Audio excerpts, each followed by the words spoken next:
किया ना। लेकिन आप बताओ, केसीआर का बंगला तो बन गया, बेटे का तो बन गया, बेटी का तो बन गया, दामाद का तो बन गया, आपको डबल बेडरूम मिला क्या? नहीं मिला। लेकिन उनके बंगले बनते रहे। किस ताकत की बुनियाद पर? क्योंकि आपने झोली भर भर के उन्हें वोट दिया। जब भी उन्होंने आपको आवाज लगाई, आप सबसे बड़ी ताकत बनके केसीआर के पीछे खड़े हो गए। आपसे वायदा किया कि शादी मुबारक की स्कीम में आपकी बच्चियों को पैसे मिलेंगे, लेकिन आपकी बच्चियों को नहीं मिले, बल्कि बिचौलियों को मिल गए, बीच वाले पैसे खा गए। आपसे वादा किया कि औकाफ की जमीनें लुटने नहीं देंगे, लेकिन परगी वालों, पूरे हिंदुस्तान का सबसे पहला सूबा है तेलंगाना, जहां 77,000 एकड़ जमीनें हैं औकाफ की, और उसमें तकरीबन 60,000 जमीनें या तो लूटी जा चुकी हैं या बेच दी गई हैं। उनका कोई पुरसाने हाल नहीं है।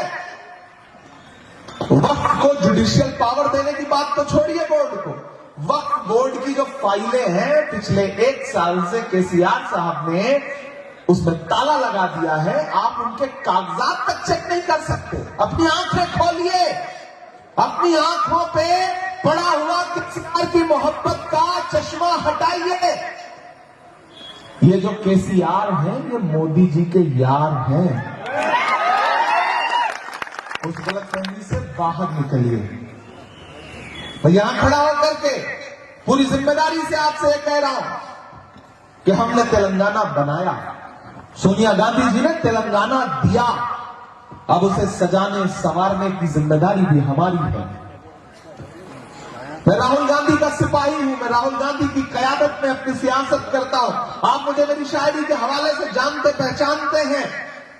मैं यहां आपके बीच में लंबा सा सफर तय करके ये कहने आया हूं कि 4 सूबों के इलेक्शन है।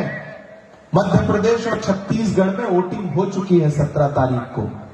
क्लियर कट मेजॉरिटी के साथ कांग्रेस वहां सरकार बना रही है।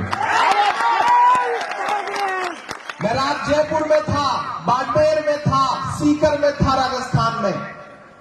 वहां 25 तारीख को वोटिंग है, वहां भी कांग्रेस सरकार फिर से बना रही है। अब पूरे मुल्क की नजरें कहां पर है? तेलंगाना पर है। तेलंगाना वालों, ये इलेक्शन बहुत अहम है। अगर ये सिर्फ एमएलए चुनने का इलेक्शन होता तो मैं आपके बीच में इतनी दूर सफर तय करके पिछली कई रातों से सोया नहीं आता। लेकिन अगर मैं आपके बीच में आया हूं आपसे मुलाकात करने, आपसे बात करने, तो आप समझ लीजिए कि मुल्क का ये इलेक्शन कितना अहम है। खतरा आईन पर है, खतरा जमहूरियत पर है। मैं पार्लियामेंट में बैठता हूं, इसलिए बात कह रहा हूं कि जुल्म के कद तलक आ पहुंची है, आखिरी हद तलक आ पहुंची है। वो जो नफरत थी गली कूचों में, अब तो संसद तलक आ पहुंची है। हम सुन रहे हैं अपने कानों से उसी पार्लियामेंट में कि किस तरह से बीएसपी के सांसद दानिश अली को गाली दी गई और पूरा देश चुप रहा। अगर कोई दानिश अली को दूसरी पार्टी का होने के बावजूद भी सीने से लगाने के लिए गया तो राहुल गांधी गए, इमरान प्रताप नहीं गया। मैं इस बुनियाद पर आपसे कह रहा हूं कि यह इलेक्शन बहुत अहम है।